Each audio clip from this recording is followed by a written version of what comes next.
सच्चाई को स्वीकार करेंगे। अगर नहीं स्वीकार करते हैं तो किसी भी कीमत पर हो नहीं सकती, संभव नहीं है। और सच्चाई को स्वीकार करना हमारे लिए आसान है। इसलिए आसान है कि ये मानव जीवन मिला है भगवान को प्राप्त करने के लिए। अगर हम इसमें नहीं पाएंगे तो दुनिया में कोई वैसा रास्ता नहीं जिससे हम भगवान को पा सके। तो आज हमें मिला है मौका, अब भगवान को पा कैसे सकते हैं, भगवान की प्राप्ति कैसे हो सकती है। जैसे एक डिब्बे में दूध और दही नहीं रखा जा सकता, हो सकता है, संभव है। एक पेड़ में आम का फल और बबुल का कांटा नहीं हो सकता। या तो आम का पौधा होगा तो आम का फल होगा, और अगर बबुल का कांटा निकलेगा तो उसमें आम का फल नहीं निकलेगा। अगर कोई चीज है जो खत्म होने वाली है, उसको हम रखे रहेंगे तो खत्म हो जाएगी, और कोई चीज ऐसी है जो कभी खत्म ही नहीं हो सकती है, अगर उसमें हमें मिल गया, वो प्राप्त हो गया, तो संसार खत्म हो जाएगा, लेकिन वो चीज नहीं खत्म होगी। तो संसार में जितनी चीजें हैं, जैसे हमारे सांसारिक संबंध है, हमारे धन दौलत है, हमारे महल अटारी हैं, धरती पृथ्वी है, सूर्य चंद्रमा तारे हैं, ये सब खत्म होने वाले हैं। लेकिन परमात्मा के चरणाबिंद अगर हो गया, अगर हम भगवत प्राप्ति कर लिए, तो वो कभी नहीं खत्म होगा। पूरा संसार का लय हो जाएगा, लेकिन वो परमपिता परमात्मा के चरणों में अगर हमारी लगन लग गई है तो वो कभी खत्म होने वाला नहीं है। इसीलिए आज हमें जो मौका मिला है, तो हम अपने जीवन को प्रभु के चरणों में समर्पित करने का मौका मिला है। अब समर्पित कैसे होगा? जब हमारा मनोरंजन चलता है तो आत्मरंजन कैसे होगा? मनोरंजन क्या है? संसार के खिलौने। संसार के खिलौने क्या हैं? पति पत्नी, बीबी, बच्चे, परिवार, अड़ोसी पड़ोसी, झगड़ा टंटा, प्रेम, खेल कूद, धन दौलत, महल अटारी, ये संसार के खिलौने हैं। ये सब नाशवान हैं, ये कब खत्म हो जाएंगे इसका कोई पता नहीं है। अब हम इसी को मान लिए हैं पूर्ण कि ये कभी खत्म होने वाला ही नहीं है। कितना बड़ा धोखा होने जा रहा है। सब खत्म हो जाएगा, इसमें कुछ बचने वाला नहीं है। अगर कुछ है तो वो परमपिता परमात्मा अविनाशी है। अविनाशी का मतलब जो कभी नाश होने वाला नहीं है। अब उसके चरणों में हम अपना अनुराग लगा दें, अपना जो है सर्वस्व न्यौछावर कर दें, उसकी प्राप्ति की लगन हो जाए हमारे अंदर, तो यह जो हम लोग तपस्या कर रहे हैं, जो रात के रात ठंडी में आप लोग बैठ करके कथा सुन रहे हैं, ये सफल हो जाए। लेकिन हमारा लगन लगा रहे घर पर, हमारा लगन इस तन पर लगा रहे कि हम इसको को सजा लें। आदमी की औकात क्या है? एक मुट्ठी राख है। हम चाहे जितना इसको चमका लें, डेंटिंग पेंटिंग कर लें, इसको जो है सेंट इतर छिड़क लें, लाली लिपस्टिक लगा लें, क्रीम पाउडर लगा लें, लेकिन अंतिम में ये कितने की कीमत की होगी? एक मुट्ठी राख की हो जाएगी। इससे ज्यादा इसकी कोई कीमत हो नहीं सकती। अगर इससे ज्यादा हम इसकी कीमत मानते हैं तो वही धोखा है। क्योंकि अगर कुछ सीखना है तो अपने यहाँ जो बुजुर्ग बैठे हों घर पर या गांव में, उनके पास 1 घंटा बैठो तो वो अपना अनुभव दे देंगे कि बेटा यही क्षण तुम्हारा भी आएगा। हाथ पर कांपेगा, चेहरा में झुर्रियां आ जाएगी, शक्ल बदल जाएगी, ऐसे उठ नहीं पाएंगे, बैठ नहीं पाएंगे, तरसेंगे। यह दिन सबका आना है। यह जो आज है सदा नहीं रहेगा। तो इसीलिए हमें वह दिन खोजना है जो सदा रहे, कभी विनाश ना हो, कभी खत्म ना हो। ऐसी चीज की हमें जरूरत है, इसकी खोज करना है। और इसकी खोज जब ही संभव है जब हम सांसारिक सुखों को छोड़ दें, त्याग दें। तो सबसे ज्यादा त्यागने की जरूरत यह है कि हम सांसारिक में सबसे ज्यादा हमें बिगाड़ने वाला क्या है? चटपटा आहार। हमारा दिल दिमाग हमेशा चटर पटर खाने पीने में लगा रहता है, अच्छी से अच्छी चीजें के खोज में लगा रहता है। ये मसाला डाल ले, वो मसाला डाल ले, वो मसाला डाल ले, अच्छे से अच्छे पहनने में लगा है, अच्छे से अच्छे मकान बनवाने में लगा है, अच्छे से अच्छे पैसा इकट्ठा करने में लगा है। यह हमारा सांसारिक मनोरंजन है और इसी में हमारा पतन होता चला जा रहा है। तो जब हम किसी स्थान से, किसी व्यक्ति से, किसी वस्तु से प्रेम करेंगे, संबंध करेंगे, रिश्ता रखेंगे, नाता रखेंगे, तो परमात्मा से नहीं रख सकते हैं। कहे तुलसी मन तो एक है, भावे जहां लगाए, भावे तो हरि भक्ति करे, भावे विषय कमाए। तुलसीदास जी कहते हैं कि मन हमारा एक ही है, इसको जहां चाहो वहां लगा लो, चाहे प्रभु के चरणों में लगा लो, या संसारिक सुख सुविधाओं में लगा लो, दोनों जगह नहीं हो सकता है।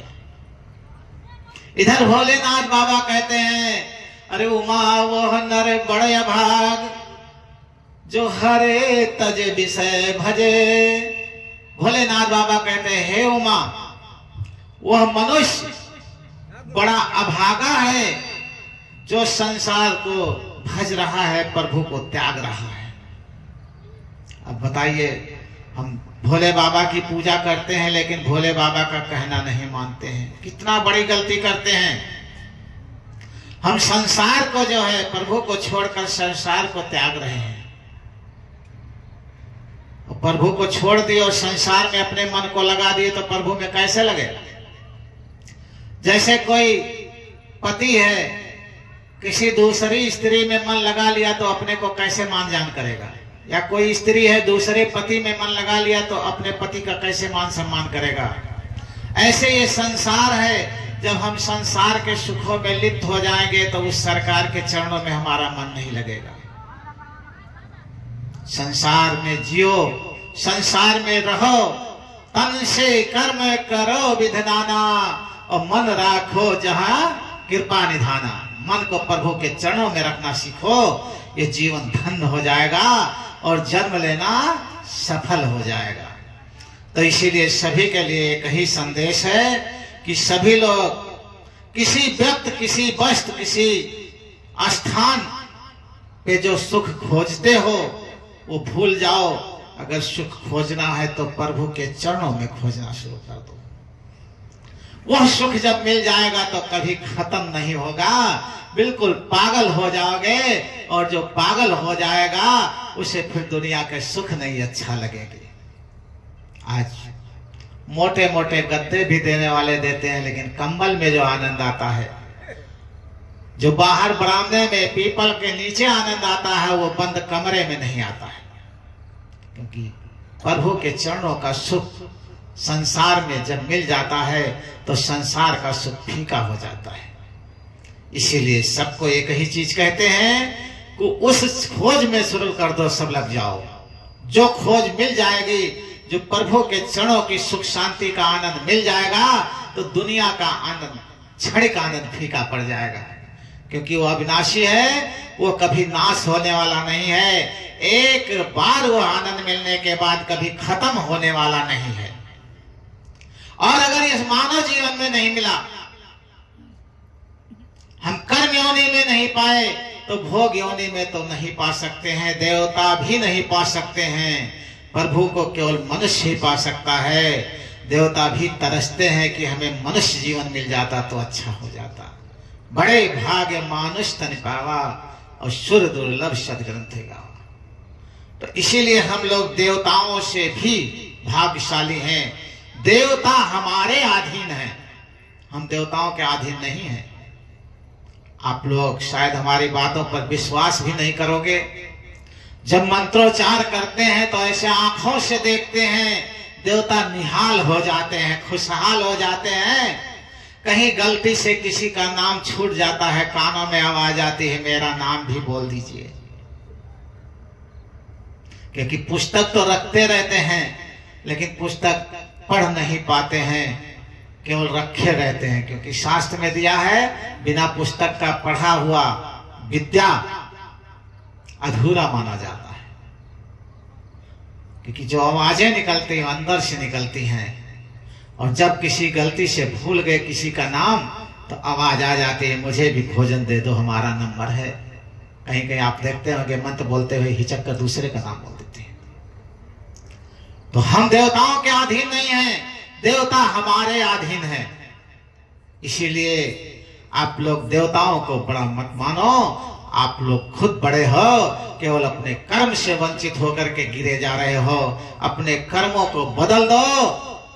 देवता भी तुम्हारे मुखारबिंद से निकलने वाली वाणी के लिए तरसते हैं कि एक बार ये भक्त मेरा भी नाम ले लेता तो अच्छा हो जाता, क्योंकि वो नाम नहीं ले सकते हैं, वो ध्यान नहीं लगा सकते हैं, वो भजन नहीं कर सकते हैं। और हनुमान जी भी कहते हैं, कहा हनुमंत विपत प्रभ सोई। और जब तक सिमरन भजन न हुई, जब तक सिमरन भजन नहीं होगा तब तक संसार की विपत खत्म नहीं होगी। चाहे जितने संत महात्माओं के पास दौड़ते दौड़ते चले जाओ, चाहे जितने डॉक्टर के पास चले जाओ, चाहे जितने ओझा सोखा के पास चले जाओ, चाहे जितने धन इकट्ठा कर लो, लेकिन ये विपत नहीं खत्म होने वाली है। देखो वो बिटिया को कितना सुंदर नींद आ गई है।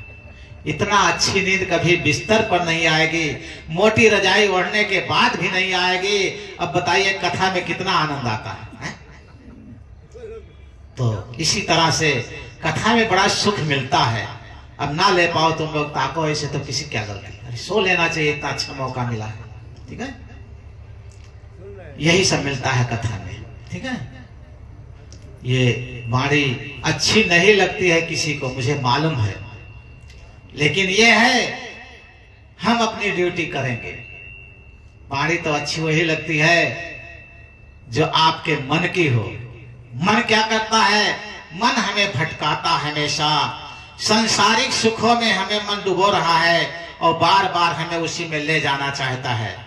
क्योंकि जब हम उसके अंदर में रहेंगे तो वो जो चाहेगा वही कर लेगा, और अगर उसको हम अपने अंदर में ले जाएंगे तो हम वह परम सुख और परम शांति को पा जाएंगे, जिस सुख शांति के लिए हमें जीवन मिला है। तो हमें जीवन मिला है किसके लिए? सुख शांति के लिए। और जब हम नहीं उठा पाते हैं तो भगवान कहते हैं, क्या कहते हैं? सभी लोग एक छोटी सी भजन के रूप में दोहराएंगे। भगवान कहते हैं, मैंने मानुष जन्म तुझको हीरा दिया, तो व्यर्था ही गंवाए तो मैं क्या करूं। भगवान यही कहते हैं कि तुम्हारा दोष नहीं है, हमने तुमको दे दिया कीमती चीज। तो सभी लोग दोहराएंगे इस भजन को और अमल करेंगे। भगवान की वाणी है, मनुष्य की वाणी नहीं है, भगवान ने दे दिया है। जैसे किसी ने, गार्जियन ने अपने बेटे को फीस का महीने भर का पैसा दे दिया, बेटा ले जाओ, इतना हॉस्टल का खर्चा और इतना फीस है तुम्हारा, विद्यालय में जमा कर दो। और वो विद्यालय में ना जमा करके ले जाए, टाकिज में जमा करके फिल्म देखे, तो पिता की क्या गलती है?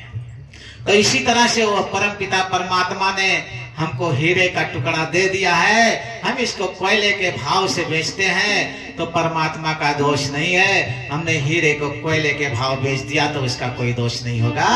इसीलिए सभी लोगों को यह भजन पर अमल करके और अपने आप को धन्य हो जाना चाहिए। और मैंने मानुष जन्म तुझको हीरा दिया, तो वृथा ही गवाए तो मैं क्या करूं।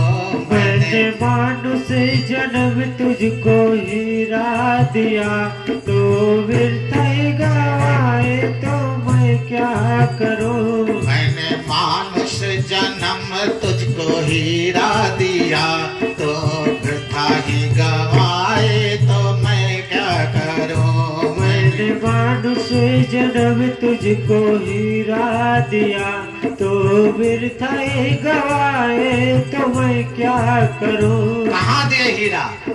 कैसे पता चलेगा ये हीरा है? कैसे इसका ज्ञान होगा कि ये हीरा है? भगवान ने कह दिया है। कहाँ कहाँ है? अरे चार वेदों में सब कुछ बता ही दिया, अब समझ में ना आए तो मैं क्या करूं। चार वेदों ने सब कुछ बता ही दिया, अब समझ में न आए तो मैं क्या करूं। चार वेदों में सब कुछ बता ही दिया, अब समझ में न आए तो मैं क्या करूं। चार वेदों ने सब कुछ बता ही दिया, अब समझ में न आए तो मैं क्या करूं। मैंने मानुष जन्म तुझको हीरा दिया, तू वृथा ही गवाए तो मैं क्या करूं। मैंने मानुष जन्म तुझको हीरा दिया, तो वृथा ही गवाए तो मैं क्या करूं। वृथा कैसे गवाया जाता है, सभी लोग ध्यान से सुनेंगे। अरे दीन दुखियों के दिल को सताने लगा, रात दिन मन में पापों को लाने लगा। दीन दुखियों को मन को सताने लगा, रात दिन मन में पापों को लाने लगा। दीन दुखियों के दिल को सताने लगा, रात दिन मन में पापों को लाने लगा। दीन दुखियों को दिल को सताने लगा, रात दिन मन में पापों को लाने लगा।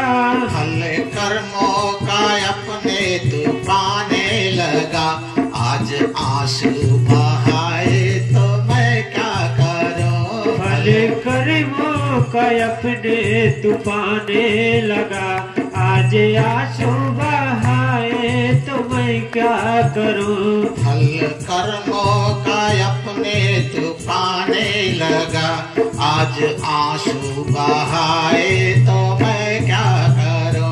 फल कर्मों का अपने तू पाने लगा, आज आंसू बहाए तो मैं क्या करूं। जब मुर्गे की टांग पकड़कर तोड़ देते हो और एक्सीडेंट होता, तुम्हारा टांग टूट जाता है, तो भगवान की गलती है तुम्हारी गलती बताओ। जब मुर्गे का गला पकड़ कर काट देते हो, खोट देते हो, और जब तुम्हारे लड़के का एक्सीडेंट हो जाता, मर जाता, तो भगवान की गलती है तुम्हारी गलती है बताओ। जब उसको तुम जला करके खा लेते हो और तुम्हारे घर में आग लग जाती, तो भगवान की गलती है तुम्हारी गलती है बताओ। विचार करो, जब हम किसी को मारेंगे, हम किसी को कष्ट देंगे, तब मैं उसका आनंद ले रहा हूँ। अगर वो परमात्मा मुझे कष्ट देता है तो मैं उसका दोष देता हूँ। भगवान हमारे लड़के क्यों बीमार कर दिए, हमारे लड़के क्यों हार्ट अटैक हो गया, हमारे लड़के क्यों कैंसर हो गया। अरे भाई, तुमने अपने कर्मों का फल पाया तो आंसू क्यों बहा रहे हो। खुशी खुशी से जैसे उसको मार करके खाए हो, ऐसे अगर तुम्हारा मर रहा है तो मुस्कुरा करके भोग लो। तो फल कर्मों का अपने तू पाने लगा, आज आंसू बहाए तो मैं क्या करूं। फल कर्मों का अपने तू पाने लगा, आज आंसू बहाए तो मैं क्या करूं। मैंने मानुष जन्म तुझको हीरा दिया, तो वृथा ही गवाए तो मैं क्या करूं। मैंने मानुष जन्म तुझको हीरा दिया, तो व्यर्थ ही गवाए तो मैं क्या करूं। भक्त निष्ठा से ना योग साधन किया, ज्ञान गुरु से ना वेदांत श्रवण किया। भक्त निष्ठा से ना योग साधन किया, ज्ञान गुरु से न वेदांत श्रवण किया।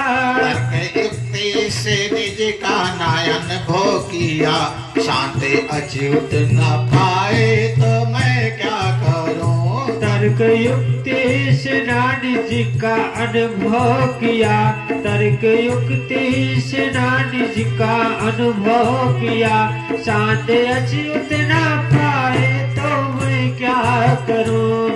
मैंने मानुष जन्म तुझको हीरा दिया, तो वृथा ही गवाए तो मैं क्या करूं। मैंने मानुष जन्म तुझको हीरा दिया, तो वृथा ही गवाए तो मैं क्या करूं। अच्छा, सभी लोग ध्यान से बताएं कि सोने का इतना बड़ा टुकड़ा हो और जेब में लेकर के घूमो तो अच्छा लगेगा, और इतना बड़ी नथनी हो नाक में पहन लो तो गले में जंजीर पहन लो तो, अंगुली में अंगूठी पहन लो तो अच्छा लगेगा। लेकिन वो जो सोने का इतना बड़ा टुकड़ा है वो कभी अग्नि पर जलाया नहीं गया, कभी जौहरी के पास नहीं गया, कभी वो तपाया नहीं गया, कभी वो काटा नहीं गया, कभी वो पीटा नहीं गया, इसलिए उसकी शोभा नहीं बनती है। तो मनुष्य जब तक सतगुरु के शरण में नहीं जाता है तब तक वो सोने का टुकड़ा बना है। कीमत तो वही है, लेकिन वो तुम्हारे नाकों में, तुम्हारे गले में, तुम्हारे अंगुली में शोभा नहीं दे सकता है। वो टुकड़ा का टुकड़ा रह जाएगा और जिस क्षण वो सदगुरु के शरण में जाएगा उसी क्षण वो सुशोभित हो जाएगा, कीमत हो जाएगी। अब कुछ लोग कहेंगे जैसे 11 लोगों ने दीक्षा लिया, हो सकता है 10-20 और ले, तो ये मन में यही सोचते होंगे क्या महाराज में कीमती हो गया? नहीं, अभी बिल्कुल कीमत नहीं हुई है। अभी तो भट्ठी पर भी नहीं रखे गए हो। अगर समझो कि जान जाने से कीमत हो जाएगी तो आपको युक्ति जानने से नहीं होगा। आपको किताब दे दिया गया गिनती की, याद करो, लेकिन जब गिनती सुनाओगे, पहाड़ा भी याद करके सुनाओगे, सवाल लगाओगे, तभी हो पाएगा। जैसे एक मूर्तिकार पत्थर लाया 2 मूर्ति बनाने के लिए, तो एक पत्थर पर जैसे छीनी हथौड़ी से मारा वो बीच से फट गया, उठा करके फेंक दिया बाहर। दूसरे पत्थर को काट काट काट काट काट काट करके मैया की खूब सुंदर दिव्य मूर्ति बनाया। एक मूर्ति खरीदने वाला पहुंचा, कहा भाई ये मूर्ति कितने की है? उसकी कीमत बताया, उसने खरीद कर लेकर चलने लगा। कहा भाई एक पत्थर इसमें से टुकड़ा दे देते तो हमारे काम आता, इसका कितना रुपया? अरे कहीं बेकार है, इसको ले जाओ। उसी में से एक टुकड़ा उसी मूर्ति के नीचे लाद लिया, ट्राली पर रख लिया, लेकर के आया तो जो मूर्ति बनी थी उसको फर्स्ट क्लास मंदिर में सुशोभित लगा दिया, और जो पत्थर लाया था सामने रख दिया और वहां लिख दिया नारियल इसी पत्थर पर फोड़ा जाएगा। तो सब लोग, दोनों पत्थर एक ही में से थे, लेकिन जिसने चोट सहा उसकी तो दुनिया पूजा करने लगी, और जिसने टूट गया उस पर दुनिया जय माता जी। जब पहुंचे, जो लेकर नारियल पहुंचे उसी पर तोड़े, तब वो रोने लगा। कहा भाई हम दोनों तो एक ही पहाड़ के पत्थर थे, लेकिन तुम्हारी तो दुनिया पूजा करती है और हमारे ऊपर दिन भर में 50 बार मार पड़ती है, कौन सा गलती हमने किया है? तो वो पत्थर हंसा, कहा भाई जब छीनी हथौड़ी से मेरे ऊपर कटाई हो रही थी तब तुम बाहर पड़े हंस रहे थे, लेकिन मैंने चोट को सह लिया और आज मेरी दुनिया पूजा करती है और तुमने चोट सहने से भगा। अपने जीभ के स्वाद में लग गए, अपने फैशन की स्वाद में लग गए, अपने मान बढ़ाई के स्वाद में लग गए, तो दर दर की ठोकर सहना पड़ता है। यही हाल मनुष्यों का है, जो प्रभु के चरणों में संसार का संकट और कष्ट सह करके पड़ जाएगा, उसका संसार पूजा करेगा, और जो संसार में डूब जाएगा, संसार का आनंद लेने के चक्कर में जरा सा भी तपस्या नहीं करेगा, ध्यान भजन साधना नहीं करेगा, तो वो संसार में जन्मों जन्म, हजारों जन्म, करोड़ों जन्म, अरबों जन्म तक ठोकर सहता रहेगा और मार पड़ती रहेगी और जन्मों जन्म रोता रहेगा। कभी भी वो परम सुख शांति को नहीं पाएगा, नहीं पाएगा। इसीलिए सबके लिए एक ही संदेश है, ये परमात्मा की आवाज है। किसी भी संत महात्मा से उस परम शांतिदायक नाम को लेकर के, और ध्यान भजन साधना गरीब से गरीब और अमीर से अमीर सभी लोग कर सकते हैं, छोटे बच्चे बच्चियां से बुढ़े तक कर सकते हैं। और उस ध्यान भजन साधना को अपने घर में करते रहो, कहीं आने की जरूरत नहीं है, कहीं जाने की जरूरत नहीं है। जैसे कोई संत महात्मा बताए वैसे करते रहो और उस परम शांति तक पहुंच सकते हो। मीरा सबरी कोई धन दौलत लेकर के घर से नहीं निकली थी, लेकिन ध्यान भजन साधना में लग गई थी। इसी तरह से सभी लोग जो जिस स्थिति में हो, केवल अपने संसार के सुखों को, संसार के भोगों को, जीव के स्वादों को छोड़ करके शुद्ध सात्विक आहार करके और भगवान की भजन कर सकते हो, जिस भजन को करने में एक को पैसे की खर्चा नहीं है। ये परमात्मा आप जन जन को संदेश भेजता है। आप लोग पवित्र आत्माएं हैं, परमात्मा के यहाँ से लिस्टेड हैं, लेकिन आज भी संतों की वाणी सुन करके अगर ध्यान भजन साधना नहीं करते तो ब्लैक लिस्टेड हो जाएंगे। कोई बचाने वाला नहीं है। तो इसलिए मालिक जो है संदेश दे रहा है, और मैंने मानुष जन्म तुझको हीरा दिया, तो वृथा ही गवाए तो मैं क्या करूं।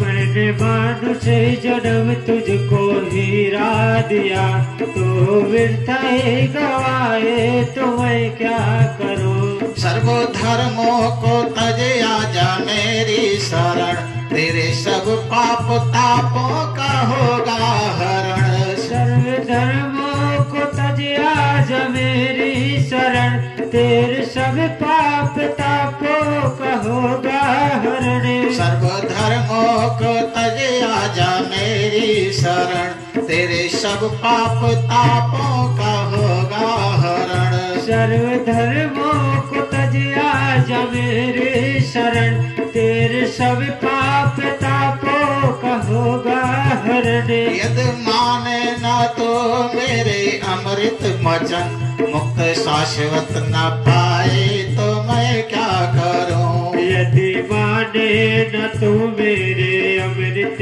वचन, मुक्त शाश्वत न पाए तो मैं क्या करूं। मैंने मानुष जन्म तुझको हीरा दिया, तो वृथा ही गवाए तो मैं क्या करूं। मैंने मानुष जन्म तुझको हीरा दिया, तो वृथा ही गवाए तो मैं क्या करूं। एक बार बोलो आनंद कंद भगवान की। तो भगवान ने